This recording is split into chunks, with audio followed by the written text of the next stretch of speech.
Hi guys, my last project, the car float apron, went really well. I'm very happy with the way it turned out. The video I posted on YouTube was also very well received. Anyway, for my next project I'm going to work on the car float that goes with it. I have elected not to buy a kit, mainly because the most obvious choice, the Walters kit, is for a 3-track float, much longer than I have space available for. Mine is for a 2-track, 8-car capacity float. That's 8 40-foot cars. So even if I were to use that, there wouldn't be a lot left of the kit after I finish cutting into it. So I'm going to make this an entirely scratch-built project, including all the details. Anyway, I have read a couple of articles about people who have started out with a plank of 1x6, cut that to shape, and filled and sanded that to painted it to make it look like metal. I didn't really want to do that. I'm going to go with the medium that I feel very comfortable with, namely styrene. I'm going to build it mostly out of 80 and 40 thou thickness, and I have a supply of large styrene sheets in stock already. So anyway, I'm going to get busy, and I will check in with you periodically and let you know how things are going along. Well, it's been a few days and the hull of the car float is starting to take shape. I've got the frame, stiffeners, doubled up 80 thou. I got the outer hull plates 40 thou, and around the corners I didn't even try to bend 40 thou around such a sharp curve. Instead I laminated 2 pieces of 20 thou, and I wrapped them around the handle of my knife first to give them some kind of a curve to start with. I deliberately cut them a little bit short on the ends so that I didn't leave gaps on the corner, so I could pull it tight without it fouling. And now I've just glued scraps of styrene in the holes, let that dry overnight, and now all I have to do is file it off nice and smooth. If you look closely, you'll see that the outer plates go down significantly under the framing. That's deliberate, because it's a lot easier to file it off flush to, before I put the slope plate on than it is to fill any gaps if it's short. So next thing to do is get that nice and smooth, and I'll check in with you again when I'm done. Well, cleaning up the ends was nowhere near as much work as I thought it would be. First I got rid of most of the excess with a craft knife, then I finished up with a mill file and a jumbo sanding block. 1x6 sandpaper wraps around it, allows me to get the whole surface flat.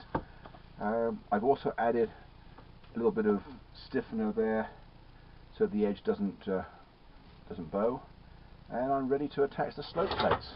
I have to mark them out.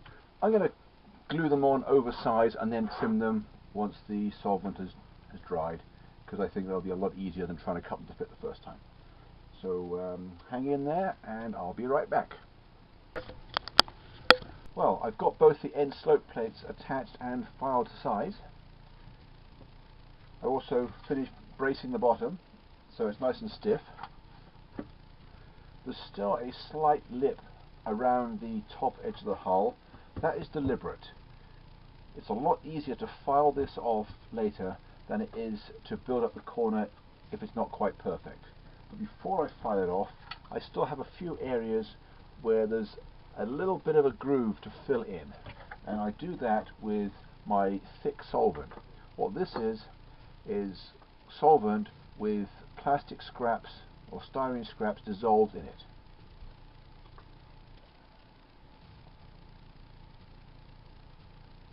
And I just fill the edge in there, and then when it's set up nice and hard I will file it. I used to have a brush on the end of here, but it broke off and was lost.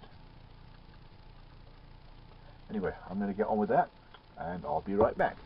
Hi, the hull of the car float is progressing quite nicely. Let me show you.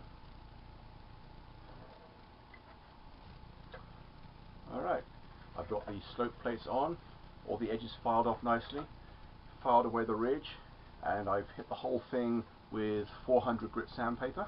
There are still a few minor imperfections at some of the joints, but I'm not too worried about that because I figure that a car float used every day for many years is likely to gather a few dents and dings anyway. So I will just make the most of it when I come to weather it. Anyway, the next step is to start detailing. Before I start detailing the deck, I want to add the rubbing strakes around the sides. Now, from memory, I thought most car floats had them, but looking at my photographs, I see that most of them don't. Anyway, I'm going to add it anyway because I think it's a nice detail and it will break up the monotony of the side. So this is how I plan to do it.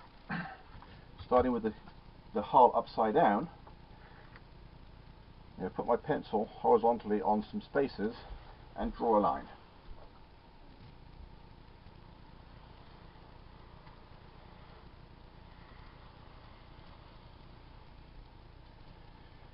One.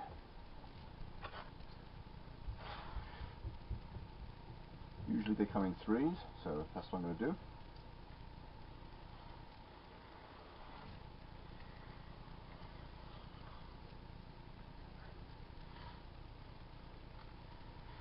There's two.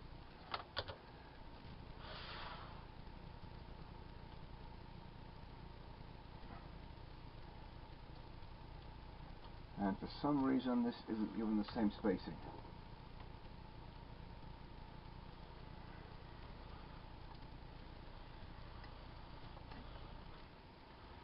Anyway, there's a third line, and they should all be parallel to the deck, which is what I'm aiming for.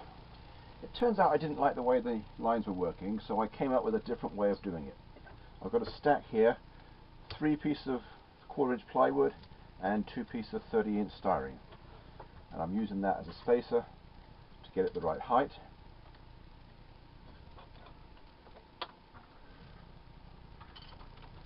I've already cut this extra piece to the right length.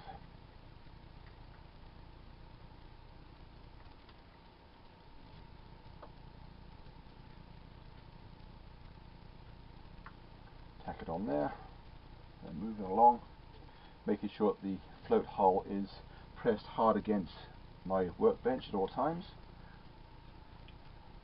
and this ends up perfectly straight, whereas the line method ended up with a wavy strake.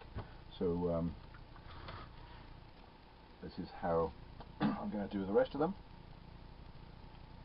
Notice I'm starting with the bottom one, well, the one at the top when it's upside down, and then I take away 1 piece of plywood and 1 piece of styrene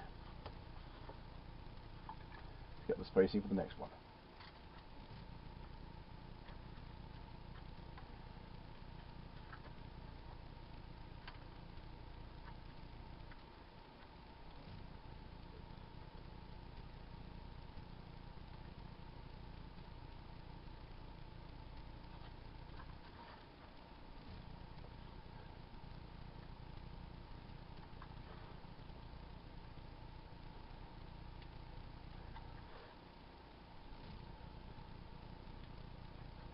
Well, anyway, you get the idea. And then one more dab at the end. I've already measured the same distance from each end. The bottom strake is shorter because of the slope of the hull. Now I take away the same amount of space again, and the bottom one is just a single piece of plywood. I haven't yet cut the last piece to length, so I'll leave it to your imagination how that goes in. Bye for now.